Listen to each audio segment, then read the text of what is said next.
दोस्तों, स्वागत है आपका इंडियन फार्मर में। दोस्तों, आप हमेशा मुझे कमेंट करते हैं कि संतोष भाई हमें गोट फार्म के बारे में इन्फॉर्मेशन चाहिए, गोट फार्म कैसे होता है, क्या होता है, उसके बारे में जानकारी दो। तो दोस्तों, आज हम महाराष्ट्र में पुणे डिस्ट्रिक्ट में इंदापुर तहसील में शेळगाव गांव में है। यहाँ पे दोस्तों की गोट फार्म बहुत ही अच्छा है।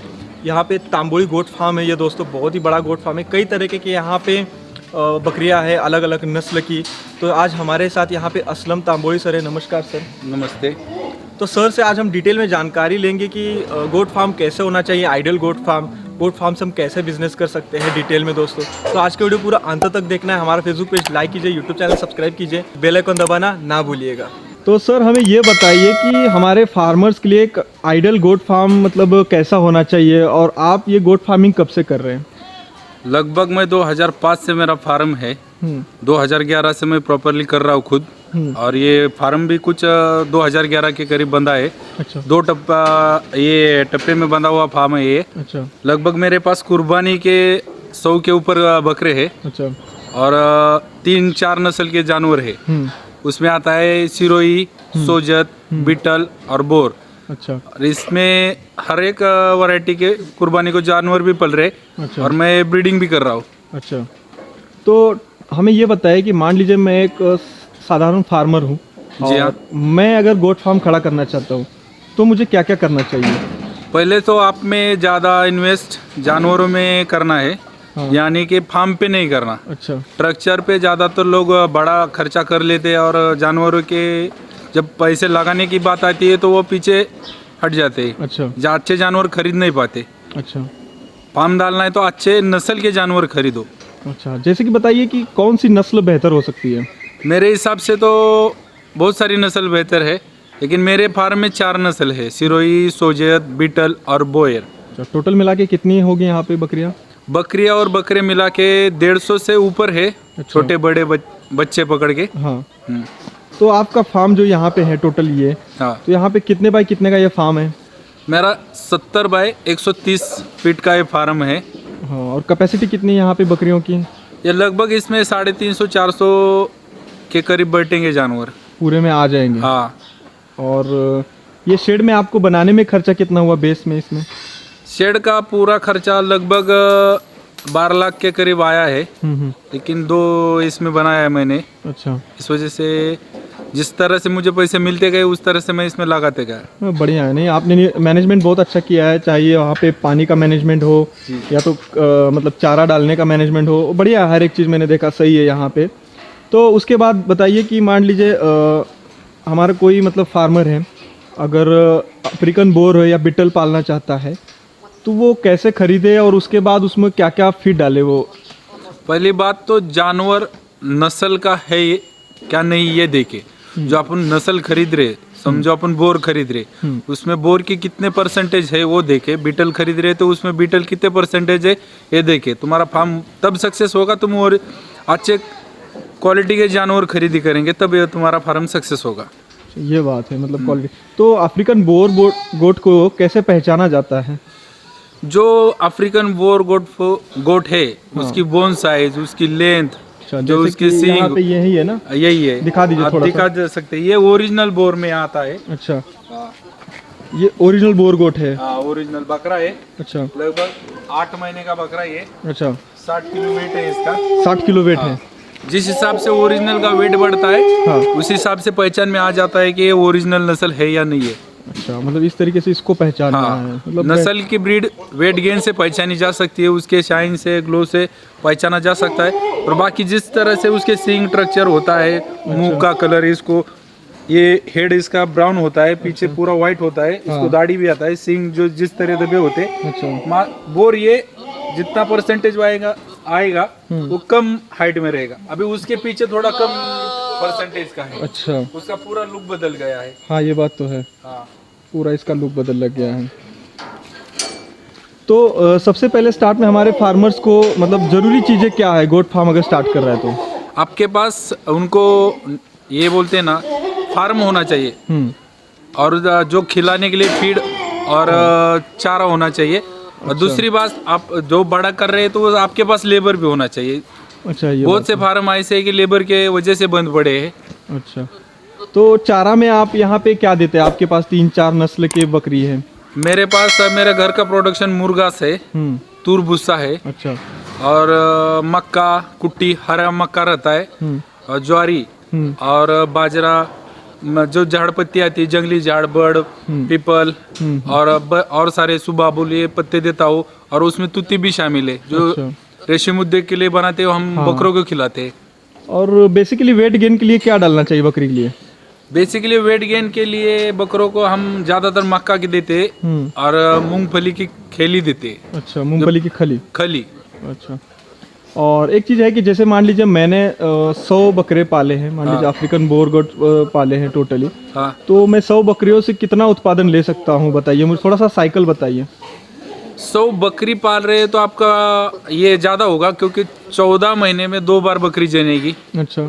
और जब दूसरी टाइम बकरी जनने होगी तो उसके साथ में वाले बच्चे लगभग 14 महीने के वो प्रेग्नेंट हुए रहेंगे। अच्छा। तो वो दुगना हो जाएगा, उसका सर्कल तो बहुत बड़ा हो जाएगा। एक बकरी का लगभग बोर का ज्यादा हो सकता है लेकिन जो बकरी है वो साल में कम से कम 40-45 हजार का मुनाफा देती है एक बकरी 40-45 हज़ार का मुनाफा देती है।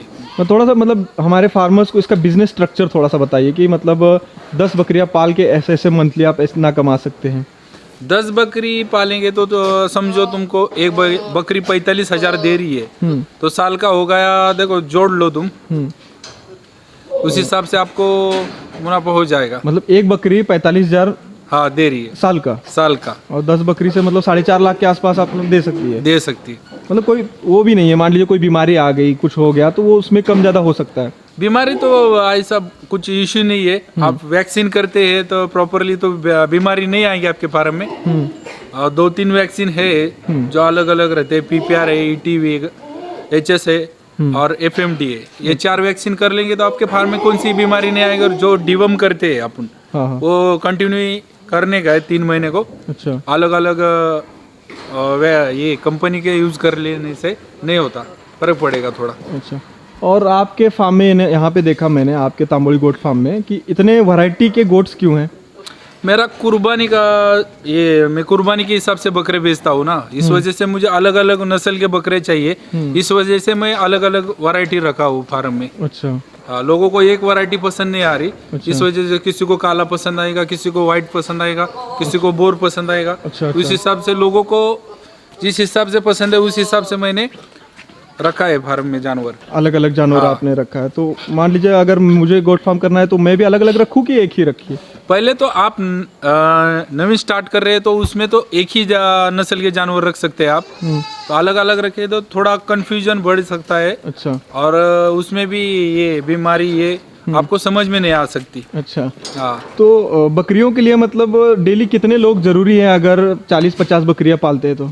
एक आदमी 40-50 बकरियां आराम से हैंडल कर लेगा, उसमें कोई दिक्कत नहीं है। अच्छा। हमारे हिसाब में 2 लोग अभी काम करते हैं। अच्छा। ये लोगों का इशू आता है थोड़ा काम की वजह से, अपने जो फार्मर हमारा खुद का है तो हम भी कुछ उसमें कर लेते। अच्छा। जो दाना डालना ये का खुद को करना पड़ता है ये। अच्छा। हाँ। और थोड़ा सा मतलब इकोनॉमिक हिसाब बता दीजिए ताकि हमारे फार्मर्स लिए क्या होता है कि फार्मर्स जानना चाहते हैं कि गोट फार्मिंग में मतलब कितना प्रॉफिट है। प्रॉफिट तो इंशाल्लाह जरूर है इसमें। वो अभी मेरे हिसाब से कुर्बानी के 100 जानवर है तो 25,000 से भी जानवर पकड़े तो मेरे पास 25 लाख रुपए का माल है अभी। अच्छा। और वो नेट प्रॉफिट है क्योंकि मेरा ब्रीडिंग में जो बच्चे निकलते हैं उसमें मेरा फार्म का जो मेंटेनेंस और जानवरों का चारा और खर्चे में जो लग रहा है वो कवर हो जाता है। मेरा 25 लाख प्रॉफिट ही है, उतना हो जाता है अगर कुर्बानी का आपका बिजनेस है। तो ये बताइए कि जो बकरियों का वेस्ट वगैरह निकलता है क्या उसको भी इकट्ठा करके आप बेचते हैं क्या? अपना जो खेत है उसमें डाल देते हैं, जो भी बचा कुछ है वो जिस हिसाब से फार्मर मांगते हैं उस हिसाब से अपन बेच देते हैं। अच्छा। और थोड़ा सा ये बताइए कि ब्रीडिंग का मतलब कुछ सिस्टम मुझे समझ में नहीं आता क्योंकि क्रॉस ब्रीडिंग होता है कुछ बोर में या बिटल में, थोड़ा सा वो समझाइए, हमारे फार्मर्स फंस जाते हैं उसमें। तो क्रॉस ब्रीडिंग कैसा होता है, जो क्रॉस ब्रीडिंग करते हैं तो बीटल तो अपने उस्मानाबादी बकरी पर उस पे करते हैं लोग, वो क्रॉस ब्रीडिंग हो गया। ज्यादातर लोगों को समझ में नहीं आता। और दूसरी बात जो बोर में हो रहा है ना वो ज्यादातर जल्दी समझ में आता है कि बोर का स्ट्रक्चर वाइज उसमें दिख जाता है कि ये क्रॉस ब्रीड है। अच्छा।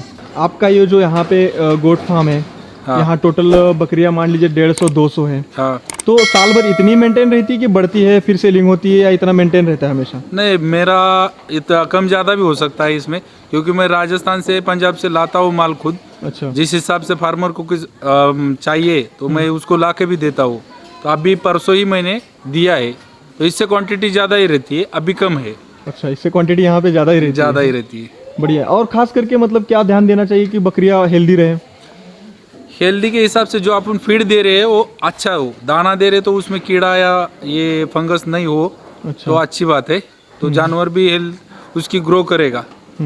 और फार्मर्स हमारा स्टार्ट करना चाहता है तो कितने बकरे से स्टार्ट करें? फार्मर को मेरी विनती है कि कम से कम बकरों से स्टार्ट करें, क्योंकि उसमें जो आप नुकसान भी खाएंगे तो कम खाएंगे। तो आप 1 साल 2 साल कर रहे तो आप बढ़ा सकते हैं, आपको पूरा नॉलेज आएगा तो आप बढ़ा लीजिए। अच्छा।